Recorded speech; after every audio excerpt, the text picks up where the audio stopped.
Welcome friends. Are you ready to listen to the stories hidden in these dusty pages once again? Today, I'm going to take you to another time, another land, where legends and facts are intertwined. Now, close your eyes and imagine a lush green land surrounded by forests, rivers rushing through it, the mountain peaks shrouded in mist. In this land, a majestic city called Camelot rises, and in its midst, the story of the Knights of the Round Table sprouts.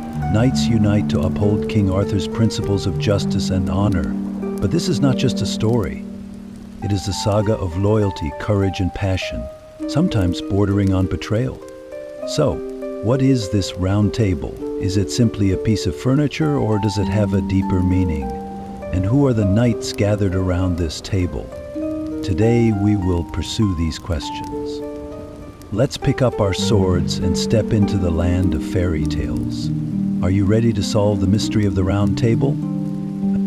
Oh, watch out, because here, every stone, every word, every hero has a story. And I am ready to tell you these stories. Let's take a journey together to the place where the legend began.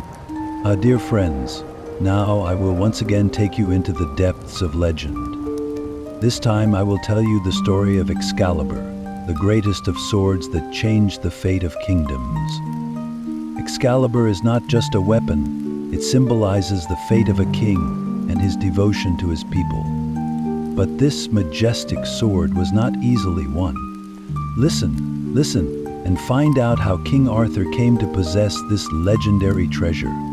It all begins in a time of turmoil and chaos, when there were no kings. The land of Britain was divided, each corner ruled by a different lord or overlord. But a young man, a descendant of Uther Pendragon, was chosen as a leader to end the disorder and unite the people. His name was Arthur, but he had to prove that he was a king. And that's where Excalibur comes in. According to legend, after Uther Pendragon died, a magical sword was prepared under Merlin's guidance to find the true king of Britain. This sword Excalibur is placed inside a stone and an anvil. The following words are inscribed on it. Whoever can draw this sword from this stone will be the true king of Britain. This message spreads quickly among the people, and lords, knights, and nobles from all over Britain come to try to draw the sword, but none of them succeeded. Then one day, young Arthur and his half-brother Sir Kay take part in a knightly tournament. Kay has forgotten his sword and asks Arthur to find one for him. Arthur runs to get it and sees Excalibur standing on a stone. At that moment, without thinking, he grasps the sword and effortlessly pulls it from the stone. Arthur's simple act seals his fate. The people see who draws the sword and realize that the young boy is the new king of Britain. For Arthur, Excalibur is not only a tool of war, but also a symbol of justice and legitimacy. This sword is both the physical and spiritual foundation of his kingdom. It is said that the magical inscriptions on the sword tell that it will only find power in the hands of a just king. When Arthur drew Excalibur from stone and anvil, he gained not only a sword, but the trust and loyalty of his people. But the story of Excalibur does not end there. The origin of the sword also plays a major role in Arthur's journey after he becomes king. It is said that Excalibur's scabbard protects its bearer from injury. The sword therefore represents not only power but also life. And this power, combined with Arthur's building of Camelot and the establishment of the Round Table, unites Britain. Dear friends, the story of Arthur and Excalibur reminds us that a king must not only be a leader, but also an icon for his people. When Arthur drew this sword from stone and anvil, he became not only a king but also a figure who brought hope to his people, a savior. Excalibur's glow still echoes in stories, poems, and dreams.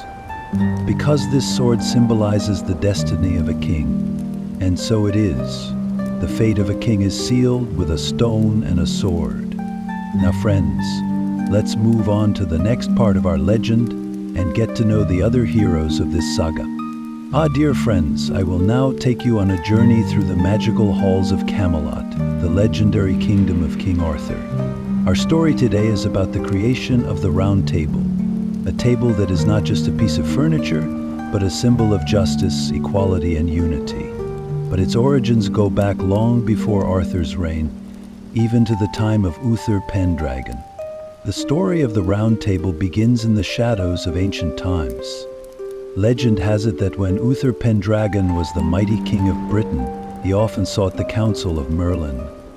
Merlin was not only a wizard, but also a counselor full of wisdom. One day, Merlin suggested that Uther build a table, but this table was no ordinary table. It was designed in a round shape, symbolizing that everyone sitting at it was equal. The table has no beginning and no end, a reminder of the fairness of leadership and that no one is superior to another. It is said that after Uther Pendragon built the Round Table, he used it for important meetings with his knights. However, with Uther's death, the table was consigned to a corner of fate until Arthur ascended the throne of Britain and founded Camelot. Here, Merlin reappears on the scene. Merlin knew that after Arthur became king, he had to be not only a ruler, but also a leader, a guide. He tells Arthur that he needs a symbol to unite his people, to unite his knights.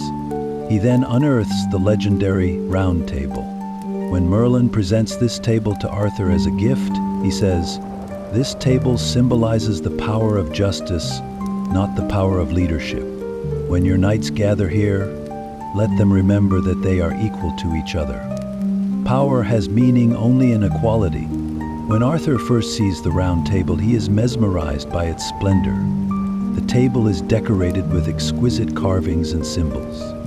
It is said that around the table there are places for 150 knights to sit, and each place is marked with a special sign bearing the name of a knight. In the center of the table, however, is the most important symbol: unity and loyalty. Another characteristic of the Round Table is that everyone at the table has an equal say. Arthur placed the table in the heart of Camelot and began to hold meetings here with his most trusted knights. From that moment on, the Round Table becomes a way of life, not just an object. It is here that the knights swear loyalty, pledge to fight for justice, and pledge to uphold the values of Camelot. Dear friends, the Round Table not only symbolizes justice under a king, but also sends a message to human history. The desire for equality and togetherness is one of the strongest bonds. Arthur's leadership at the Round Table is part of what makes his reign legendary, because he glorified justice, not power. Thus, the Round Table became a symbol not only of Camelot, but of all Britain. It is said that the knights who gathered around the table under Arthur's guidance accomplished such great feats that they are legendary even today. And it is these stories that have been passed down through the centuries. Now, my friends, are you ready to get to know the other heroes of this journey of equality and justice that began around the Round Table? Because sitting around this table is not only a privilege, but also a great responsibility. My dear friends, I will now gather you around a table, but this is no ordinary table. The Round Table was not just a meeting place in Arthur's kingdom, but a symbol of deep meaning and value. Let's try to understand the wisdom behind this table. The shape of the Round Table resembles a circle with no beginning and no end. This shape carries an ancient message for humanity. The table is round because this shape represents equality. No one sitting around the table is superior to anyone else. Not even King Arthur. Yes, although Arthur is a king, he is not a leader at the Round Table, but a guide to justice. Because the table glorifies truth, not power. In Arthur's kingdom, justice meant that everyone got what they deserved. This sense of justice did not only stay within the palace walls, it spread throughout the kingdom. The Round Table was the most concrete expression of this justice. Knights had equal rights when they gathered around the table. It didn't matter whether you sat next to Arthur or in a far corner, because the shape of the table made everyone's voice equally important. Now think, my friends, if the table has no head, then who is the leader? This question reveals the secret of Arthur's leadership. Arthur did not establish his leadership through tyranny, but through justice and equality. The roundness of the table represents his deep respect for his people as a king. He was not a ruler who sat on a throne and issued orders. Sitting at the round table, he was not only a king, but also a servant, a friend and a guide. Legends say that the decisions made at the round table shaped not only Camelot, but the whole of Britain. Knights took on important roles here, swearing oaths around the table to stand for justice, righteousness, and courage. Each knight, as part of the table, took on his own duty to protect the people, fight against evil, and defend the innocent. This table was like a silent admonition on how to run a kingdom in order. And remember this, dear friends, the round table represented not only equality, but also unity. Each knight came to the table with his own values and talents. Their goals may have been different, their paths may have diverged, but the table made them one. Sitting around the table was not only an honor, but a great responsibility, because at that table there was room for wisdom and justice, not just power. The order Arthur established with this table was not just a king's vision, but a universal message about how a society could be held together. The knights around the table put aside their personal interests and fought for the common good. Therein lies the secret of the round table, bringing people together and uniting their differences in harmony. Finally, I leave you with a question, dear listeners. If each of us were surrounded by such a round table, could we also achieve justice and equality in our lives? The round table is not just a fable from the past, but a piece of advice for us today. The order Arthur establishes with this table reminds us of the deepest meaning of being human. We are all equal, and each of our voices is valuable as the voice of another. So, my dear friends, let us continue our journey together in the stories that echo the decisions and vows made around this table, because this is just the beginning. My friends, I will now tell you about one of the most important steps King Arthur took in establishing his kingdom in one of those magical days of Camelot. The choice of the Knights of the Round Table was not only the creation of a royal court, but also the laying of the foundations of justice, virtue, and courage. It was a decision that transformed Arthur's kingdom from an ordinary polity into an immortal part of legend. When Arthur placed the round table at the heart of his kingdom, he knew that the people who would sit around it would not be ordinary people. The roundness of the table emphasized that each person was equal. But to sit at that table was not only possible by being brave, but also by being moral and just. That is why knights were chosen not only for their physical strength, but also for the purity of their souls and their heart's commitment to justice. Arthur used a rigorous process to select his knights. Each candidate was judged not only on their skill on the battlefield, but also on the honesty of their words and their loyalty to their people. Many of the candidates were known for previous acts of courage and honor.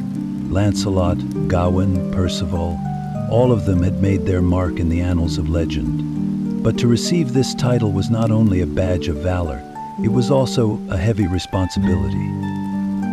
One of the most important moments of this choice were the oaths the knights took.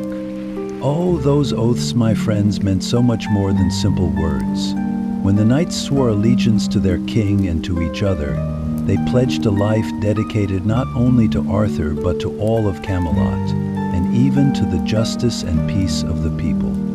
The essence of these vows was a pledge to use their power only for just causes and never to harm the innocent. Merlin stood out as the one who guided the spiritual aspect of this choice. Legend has it that on that day, Merlin's eyes looked into the hearts of the candidates and saw their true intentions.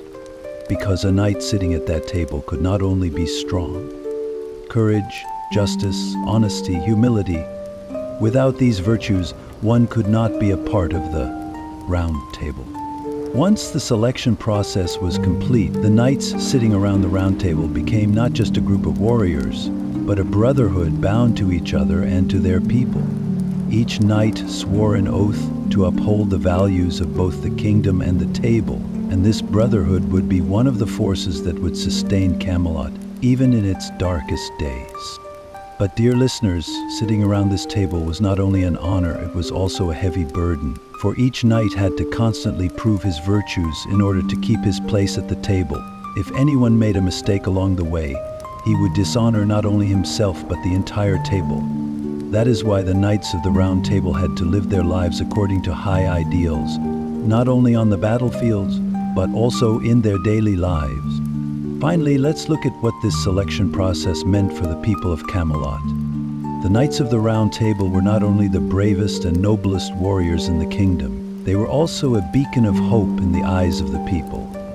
These knights were the guarantors of order, peace, and justice in the kingdom. Yes, my friends, the choice of the Knights of the Round Table was not just the creation of a royal court, but the construction of a system of values. Each knight sitting at that table was a custodian of the destiny of a people. That is why their story continues to resonate not only as part of legends, but as part of human history. Now, are you ready to go deeper into the stories of these knights? Ah, my dear friends, after the election of the Knights of the Round Table was completed, a ritual took place that binds them together and immortalizes their legend, the Oath of Chivalry. This oath was not just a ceremony, but an expression of the spirit of Camelot, the heart of the order and values established in Arthur's kingdom. The words of this oath profoundly affected not only the knights of the time, but also those who sought courage and justice throughout the centuries. The knight's principle was to be an unshakable bastion of honor, courage, and justice. These valiant men kneeling around the round table were not only servants of a king, but protectors of the people and representatives of their hopes. The first and most important rule of the oath was their promise to use their power only for just causes and to do no harm to the innocent. Power became a virtue only when it was used in good faith and for the right purposes. And the Oath of Chivalry was a sacred symbol of this understanding. Under Arthur's guidance, the knights took the oath with these words: "We will protect the weak, stand by the innocent, and always seek righteousness." These simple but deeply meaningful words became the cornerstones that shaped the concept of chivalry. Another principle of knights was never to put their personal interests ahead of justice and the common good. To seek gain or fame for themselves would mean breaking their oath. But dear listeners, do not think that this oath is just words. No, this oath was the fundamental guide of each knight's life, a compass that guided their daily lives. Their every action was judged in the light of this oath. A knight's honor was determined not only by his heroism on the battlefield, but also by his compassion and honesty towards his people. The knight's sense of justice was not limited to punishing criminals. It also encompassed high ideals such as being the voice of the oppressed, protecting the downtrodden, and ensuring peace among the people. They not only maintained order on the borders of Camelot, but also worked to sow hope in the hearts of the people. If a peasant saw a knight in his field, he would not be frightened. On the contrary, this knight was the guarantee of his safety and peace. Courage was another fundamental principle. But this courage was not just about physical strength. True courage was facing one's fears, persevering in the face of adversity, and determination to do the right thing. The ability to wield a sword was, of course, important for a knight, but more important than that was knowing when to use it and when to sheath it. This triple helix of honor, justice, and courage was what set the Knights of the Round Table apart. Arthur's knights had sworn not only to fight their enemies, but also to be the conscience of society. In the eyes of the people, therefore, they were not only heroes, but also beacons of hope. In the villages, cities, and far-flung borders of Camelot, people told stories of the Knights of the Round Table. They were not just legends, but tales that inspired the everyday life of the people, making them stronger and more resilient. When the knights walked among the people, they were encouraged by their presence and felt safe. My dear friends, this oath was not just a ritual, it was a philosophy of life. The knights bound by this oath were the bearers not only of the Round Table, but of the whole spirit of Camelot. Arthur's vision was not only to build a powerful kingdom, but also to create an order that glorified justice and virtue. And that vision was brought to life in this oath that the knights took. Yes, this oath of chivalry became an unforgettable legacy, not only for Camelot, but for the whole world. Even today, everyone who seeks justice, leads by example with courage, and acts with honor, carries a little bit of the light of the Round Table, don't they? Now, my friends, how about taking a deeper look at the lives these knights lived with dedication? My dear friends, I will now tell you the story of one of the most famous and tragic heroes of the Knights of the Round Table, Lancelot. His story is an epic reflection of courage and loyalty, but also of the difficulties of being human. Lancelot was neither an ordinary knight nor an ordinary man. His story begins with a magical past. Behind deep forests and misty lakes, he was raised by the Lady of the Lake, the mysterious being who also presented Excalibur to King Arthur. Lancelot's childhood was spent in a world surrounded by magic and wisdom, so that he grew up not only as a warrior, but also as a virtuous man. Under the tutelage of the Lady of the Lake, he learned swordsmanship, courage, and honor. It was these qualities that led him to the court of King Arthur. Lancelot's arrival in Camelot is always described in legends as a turning point. When he first stepped into Arthur's court, people marveled at his imposing stature and noble demeanor. However, his true greatness was not only in his outward appearance, but deep in his heart. He was not just a warrior, he was the epitome of justice and loyalty. When Arthur inducted him into the Knights of the Round Table, he knew that Lancelot would occupy a different place at the table. He would not only be a strong knight, but also a leader, an inspiration. Lancelot quickly rose to prominence at the Round Table. His courage and loyalty soon made him one of Arthur's most trusted knights. Lancelot's name was always mentioned in Arthur's most difficult tasks: defeating a dragon, capturing an enemy castle, or rescuing a lost traveler. Whatever the task, Lancelot never hesitated. His courage came not only from his physical strength, but from the sense of justice deep in his heart. But it would be unfair, my friends, to define Lancelot only by his bravery. His loyalty is legendary. His devotion to Arthur was expressed not only in respect for a king, but in the purest form of friendship and brotherhood. Arthur trusted Lancelot not only as a knight, but as a close friend and confidant. Lancelot's every victory was not only for his own honor, but to uphold the ideals of Camelot and Arthur. But, dear listeners, life is not always all about victories, is it? Lancelot's story, Under the Bright Lights of Camelot, harbors a tragedy.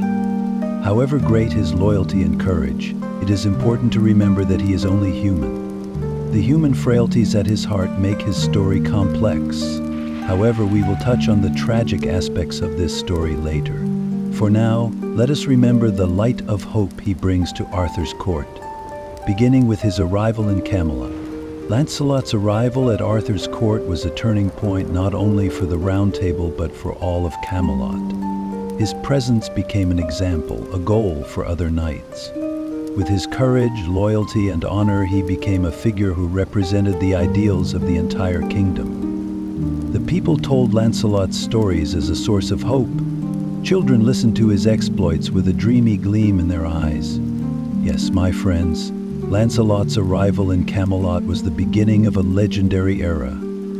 But to understand his story, we need to look not only at his triumphs, but also at the conflicts deep in his heart.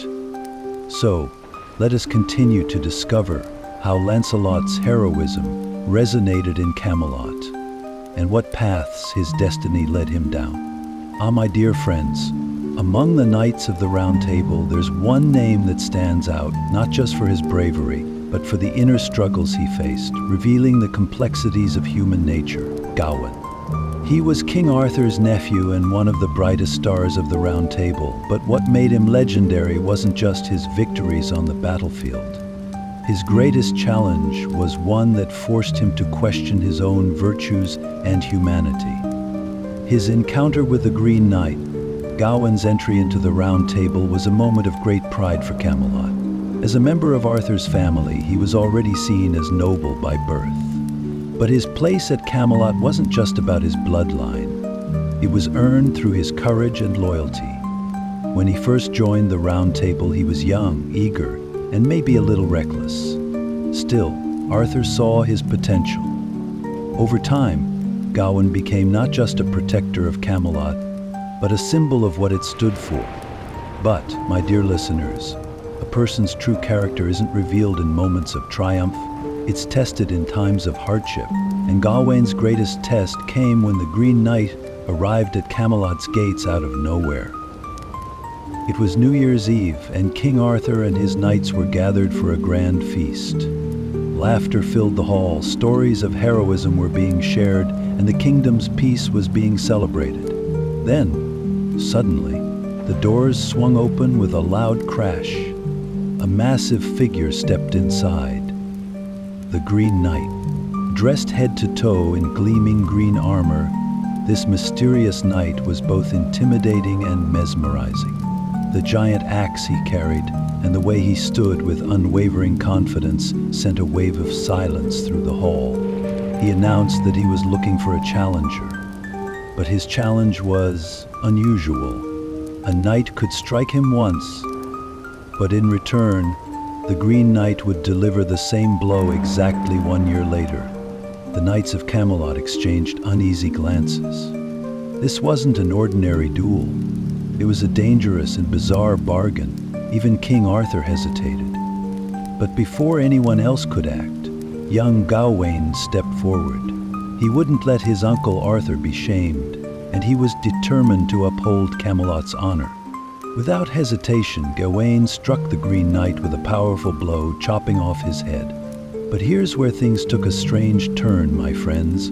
The Green Knight simply picked up his severed head, placed it back on his shoulders as if nothing had happened, and turned to Gawain with a grin. 1 year from now, he said, find me at the Green Chapel. For the next year, Gawain carried the weight of that moment, knowing he had to face the Green Knight again. When the time came, he set out on his journey, not just armed with his sword and shield, but with his honor and moral code. This was more than just a test of physical courage, it was a trial of his character. His journey wasn't easy. He battled harsh winter conditions, endured hunger, and struggled to stay true to his values while encountering all sorts of people. But the most difficult test came when he arrived at a lord's castle. Gawain was given hospitality there, and for a while he rested before continuing on to the Green Chapel. But during his stay, the lady of the castle tested his resolve in ways he didn't expect. She tried to seduce him, challenging his loyalty and honor. Gawain resisted, staying true to his knightly vows. However, when she offered him a magical sash that would supposedly protect him from harm, he secretly accepted it, hoping it would save his life in his duel with the Green Knight. Finally, Gawain arrived at the Green Chapel and faced the Green Knight. The knight raised his axe, ready to return the blow as promised. But just before striking, he stopped. He revealed that this entire challenge had been a test, not of Gawain's strength, but of his virtue. My friends, Gawain's story isn't just about bravery in battle. It's about the struggles of being human, of facing fears and learning from mistakes. He returned to Camelot as both a hero and a humbler man. His journey proves that the legends of the Round Table weren't just about victories, but about the pursuit of virtue. And remember, Gawain was human, just like us. And being human means embracing both our courage and our flaws. Ah, my dear friends, among the knights of the Round Table there is one name whose story isn't just about bravery.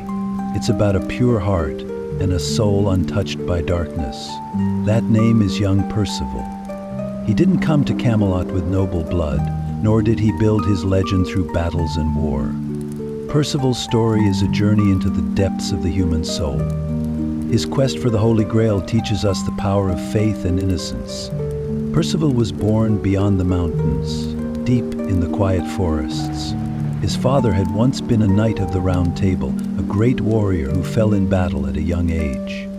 Heartbroken by her husband's death, Percival's mother chose to raise him far from the chaos and dangers of the world.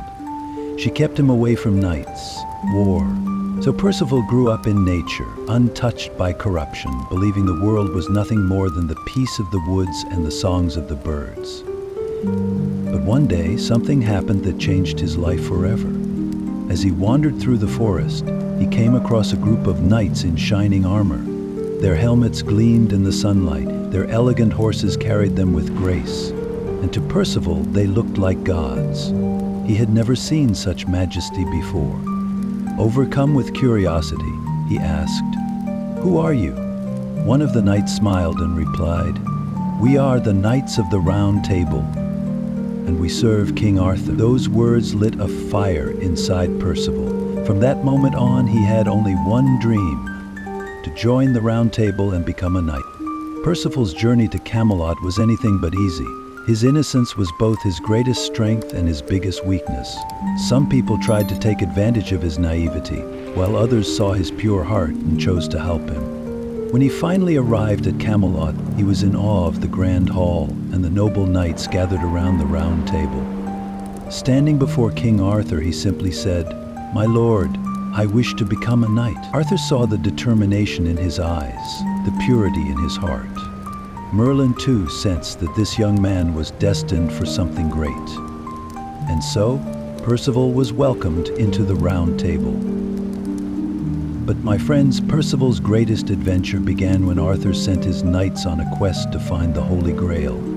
The Grail, a sacred relic said to be the cup Jesus used at the Last Supper, the very chalice that caught his blood at the crucifixion. It was said that only someone with a pure and untainted heart could find it. Each knight set off on their own journey, facing trials that tested their courage and virtue. But this quest wasn't just about physical strength, it was a test of the soul. Unlike the others, Percival's path was different. He didn't rely on his sword or his strength. Instead, he proved his worth through kindness and honesty. When faced with obstacles, he didn't use trickery or force. He met them with compassion and sincerity. One day, deep in the forest, he came upon a small cottage. Inside lived an old hermit, a wise man who had spent years in solitude. The hermit looked at Percival and said, "To find the Holy Grail, courage alone is not enough, my son. You must face the darkness within you and accept it.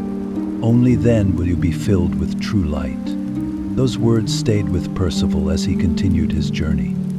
Along the way, he began to understand the struggles and weaknesses of the human soul.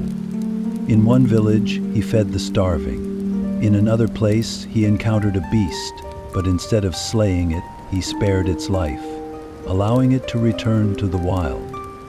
Every choice he made strengthened the light inside him. And then, my dear friends, the moment came.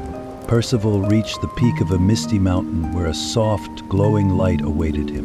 In the center of that light stood the Holy Grail.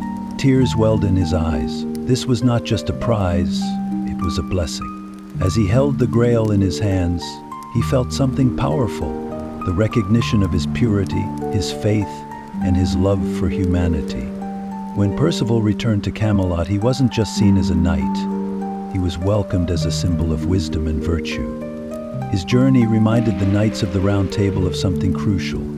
Strength and swords alone are not enough. True greatness lies in the purity of one's heart and the light of one's soul.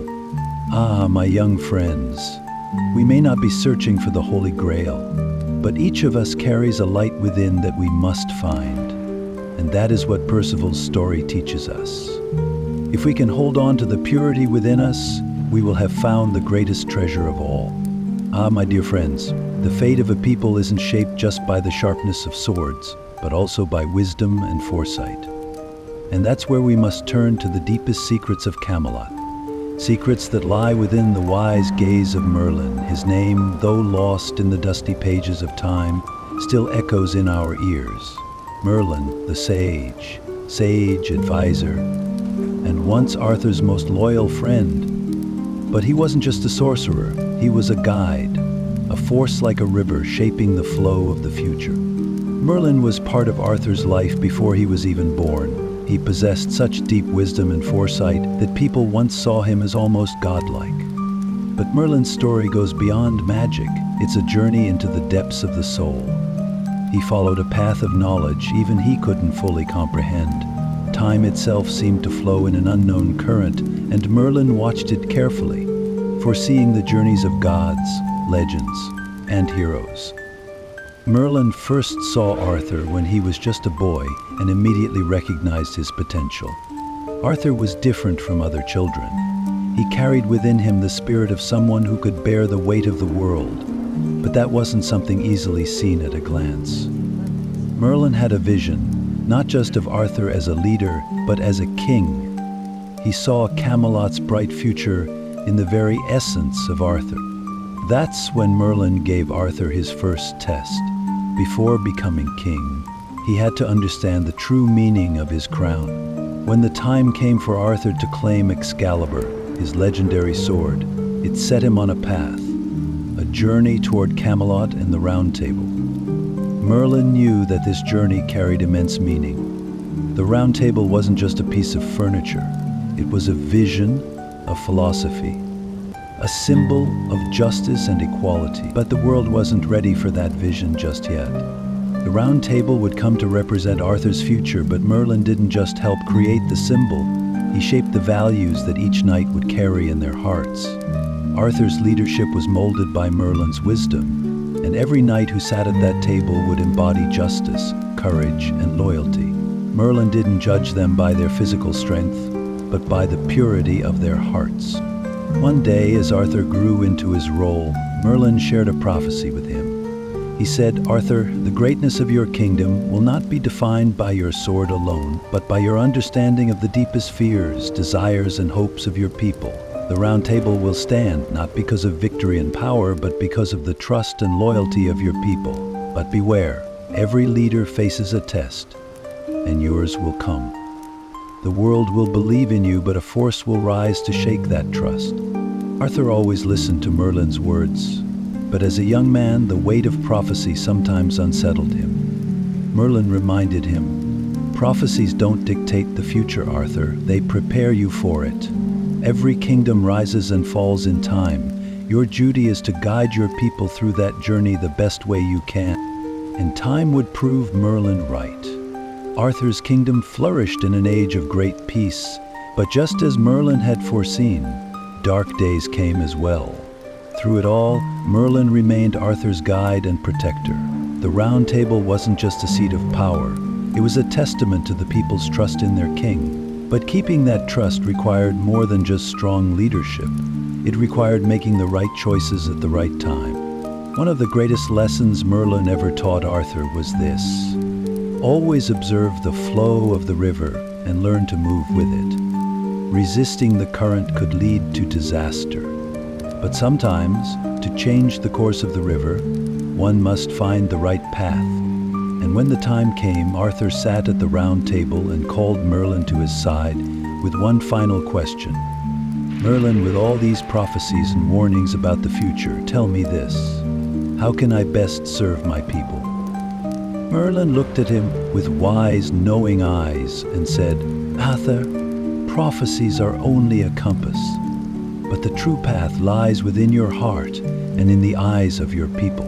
A good king listens to their hopes, their fears, their dreams. The Round Table is not just a symbol of justice and equality. It is the voice of the people, a call from the depths of their souls. No matter how powerful a leader may be, their fate is always shaped by their ability to hear that voice. My dear friends, the true strength of a kingdom doesn't lie in the authority of its throne, but in how well that authority aligns with the soul of its people. The story of Arthur and Merlin reminds us that leadership is not just about swords and crowns. It is a journey of wisdom, understanding, and knowing when to follow the river's flow. Arthur's legacy at the Round Table was born of this wisdom, growing ever stronger as it battled the shadows of time. My dear friends, throughout history, no quest has ever ignited the hearts of so many heroes quite like the search for the Holy Grail. Every knight who set out on this journey wasn't just chasing after a relic. They were also searching for themselves. But make no mistake, the Grail wasn't just some legend or fairy tale told among the people. No, it was a real symbol, a test of knighthood. Finding the Grail wasn't just about completing a sacred mission. It was a journey, a spiritual transformation. When the Knights of the Round Table left in search of the Grail, they knew they were setting off on a path full of challenges, ready to prove themselves as heroes. But this quest wasn't just about swords, shields, and battles. No, this journey was about something far deeper, an inner struggle. The true obstacles weren't just physical dangers, they were personal weaknesses, sins, and darkness that could be just as deadly as any enemy. Every step forward tested a knight's soul, beliefs, and values. Each knight followed a different path. Some, like Gawain, set out with courage and loyalty, determined to unlock the secrets of the Grail. Others, like Percival, relied on their purity and faith to guide them. But the trials they faced weren't the same, because each knight carried their own personal burden and inner battle. For one, the greatest challenge might have been a fearsome monster, while for another it was confronting their own doubts and shortcomings. That's why every quest was unique, and each journey shaped the meaning of knighthood in its own way. As they ventured closer to the Grail, many knights found something even more valuable than the artifact itself: self-discovery. Lancelot, for example, had to face trials that tested his loyalty and friendships. Gawain had to challenge his own sense of courage and justice. But in the end, the greatest challenge wasn't what lay ahead of them. It was the fears that lived inside them. Overcoming those fears was what truly defined them as knights. To the people, the quest for the Holy Grail represented their hopes, faith, and dreams. The knights weren't just warriors, they were symbols of ideals and values. Their journeys reflected the human pursuit of justice, courage, and purity. Because knighthood wasn't just about wielding a sword, defeating enemies, and claiming victory. True knighthood was about embodying the inner strength of a people and striving toward a higher purpose. In the end, finding the Grail wasn't just about fulfilling a divine mission, it was about personal transformation. Many knights realized along the way what they were truly searching for. The Grail wasn't just an object, it was a guiding force, and in the end those who sought it found themselves instead.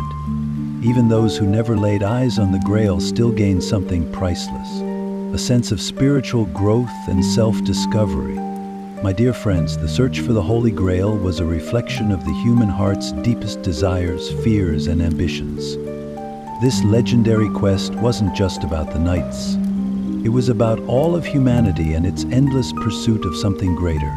Every step forward wasn't just about external battles, but also about the inner conflicts we all face. Each knight in their own way fought not only against the world's darkness, but also against their own shadows, growing and evolving along the way.